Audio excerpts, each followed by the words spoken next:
warahmatullahi wabarakatuh. Good morning, examiner, and welcome to my presentation. First of all, let me thank you for your coming today. Before I presentation my report, Let me introduce myself. My name is Evana Laila. I'm 11 grade of Industrial Chemical Engineering. Next, I am going to tell you about my presentation with the title How to do analysis carbohydrate in the brain. Alasan pemilihan sampel pekatul yaitu karena pekatul atau yang dikenal dengan dedak adalah makanan ayam bebek atau sejenisnya. Namun, di era sekarang, pekatul dapat diolah menjadi bahan baku pembuatan suatu makanan. Contohnya seperti pupuk pekatul. Latar belakang. Untuk mengetahui kandungan karbohidrat yang ada di dalam pekatul, maka dilakukan analisis kuantitatif terhadap pekatul. Dalam praktikum kali ini, analisis kadar karbohidrat untuk mengetahui kadar karbohidrat pada pekatul karena pemanfaatannya sebagai pakan ternak dan bahan baku pembuatan makanan. Rumusan masalah. Berapakah kadar karbohidrat yang terkandung di dalam pekatul? Tujuan. 1. Siswa dapat melakukan standarisasi natrium tiosulfat. 2. Siswa dapat melakukan analisa kuantitatif karbohidrat pada pekatul. Yang ketiga, siswa dapat menghitung kadar karbohidrat yang dikandung pada pekatul. Landasan teori. Pekatul adalah hasil samping dari penggilingan padi menjadi beras. Dahulu, masyarakat menilai bahwa pekatul kurang bermanfaat dan hanya dikenal sebagai limbah yang digunakan untuk pakan ternak.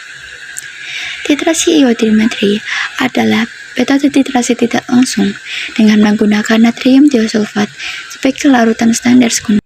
Karbohidrat atau sakarida adalah segolongan senyawa organik. Dalam praktikum kali ini, menggunakan metode low scroll karena sangat menguntungkan dalam menganalisa karbohidrat, yang apabila direduksi akan menghasilkan monosakarida yang bersifat bereduktif. Tertera pada Hukum Pangan UU 18 tahun 2012 tentang pangan mendefinisikan bahwa pangan adalah segala sesuatu yang berasal dari sumber hayati produk pertanian, perkebunan, kehutanan, perikanan, peternakan, perairan, dan air, baik yang diolah maupun tidak diolah, yang diperuntukkan sebagai makanan atau minuman bagi konsumsi manusia, termasuk bahan tambahan pangan, bahan baku pangan, dan bahan lainnya yang digunakan dalam proses penyimpanan, pengolahan, dan pembuatan makanan atau minuman. Tools and material. Tools are one set reflux equipment, water badge, spatula, watch glass, and one set of titration equipment. The material used are nephrin, 25% hydrogen chloride liquid, loose screw liquid, 20% potassium iodide liquid, sulfur oxide liquid, 30% sodium hydroxide liquid, phenolphthalein indicator, amylose indicator, sodium thiosulfate liquid, and potassium dichromate liquid. Next slide. Step. Standarisasi larutan standar natrium tiosulfat. Yang pertama, rangkai alat titrasi yang dilanjutkan dengan cek kebocoran. Kemudian, isi buret dengan larutan natrium tiosulfat. Lalu, ambil 10 ml larutan kalium dikromat, masukkan ke dalam air bayar. Lalu, ditambahkan 1 ml H2SO. Kemudian, titrasi. Setelah itu, tambahkan 3 tetes indikator amilum, lalu titrasi kembali. Dan jangan lupa mencatat volume hasil titrasi. Analisa Blanco. Yang pertama, ambil 10 ml larutan Lufsflow, lalu tambahkan 10 ml aqua tes panas. Dan setelah itu, reflux selama 10 menit. Lalu dinginkan dan tambahkan 5 ml KI 20% yang dilanjutkan dengan penambahan 10 ml H2SO4. Setelah itu, lakukanlah titrasi. Jika sudah, tambahkan 3 tetes indikator amilum dan titrasi kembali. Dan jangan lupa untuk catat hasil volume titrasi. Sample analysis. First break 1 gram sample. Then add 50 ml of hot aqua test. After that, take 10 mg hydrogen chloride liquid. Next, reflux for 30 minutes. After that, add the phenolphthalein indicator. Next, add sodium hydroxide until neutral. After that, melt anti-homogeneous. Then take 10 mg of the sample, then add 8 to 10 milligrams of loose screw liquid. Next, reflux for 10 minutes. Then add 5 milligrams of potassium iodide liquid. After that, add 10 milligrams of sulfur oxide liquid. Then continue the titration with the addition of 3 drops of the last titration bag and record the result. Data pengamatan. Standarisasi NAT sulfat. Dari hasil titrasi, volume 1 4,9 dan volume 2 4,8 dengan rata-rata 4,85 yang memiliki perubahan dari warna awal jingga dan titik akhir titrasi tak berwarna. Proses redoks.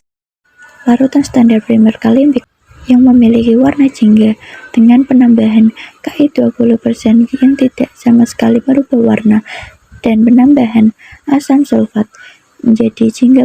Setelah itu dilakukan titrasi, lalu ditambahkan 3 tetes amilum yang memiliki warna coklat tua, lalu dititrasi kembali sehingga menjadi larutan tidak berubah. Analisis karbohidrat. Sampel ditambah HCl akan memiliki warna kuning jerami dan ketika dipanaskan akan berubah warna menjadi kecoklatan. Proses hidrolisis. Sampel ditambah loose screw akan memiliki warna setelah dipanaskan yaitu menjadi biru dan ditambahkan Ki 20%, warna tidak berubah. Lalu ditambahkan asam sulfat, lalu warna menjadi kecoklatan. Kemudian dititrasi dengan memiliki perubahan warna kuning jerami. Lalu ditambahkan amilum 3-5, maka warnanya akan berubah menjadi coklat tua. Lalu dititrasi hingga warna menjadi putih. Hasil titrasi volume blanko yaitu 4,7, sedangkan hasil titrasi sampel yaitu 6,7. Perhitungan. Hasil normalitas natrium sulfat yaitu 0,103 N, sedangkan hasil kadar karbohidrat yaitu 11,124%. Pembahasan. Pada praktikum ini, praktikan diwajibkan membawa APD dengan lengkap sesuai SOP. Dari hasil standarisasi NaT sulfat yang rata-rata 4,85 yang ditandai titik akhir titrasi penghilangnya warna hitam dengan hasil normalitas 0,103 N. Pada analisa sampel terjadi kebasahan pada sampel ketika penambahan NaOH tinggi mencapai pH 12, maka dari itu dilakukan penambahan HCl untuk menstabilkan pH-nya kembali sehingga menghasilkan pH. Sampel juga terdeteksi positif mengandung karbohidrat dengan hasil analisa 11,124%. Kesimpulan. Based on the result of carbohydrate analysis on the brand, that brand only contains carbohydrate of 11.124%. I think enough my presentation today. Thanks for your time and attention. See you next time. Bye. Wassalamualaikum warahmatullahi wabarakatuh.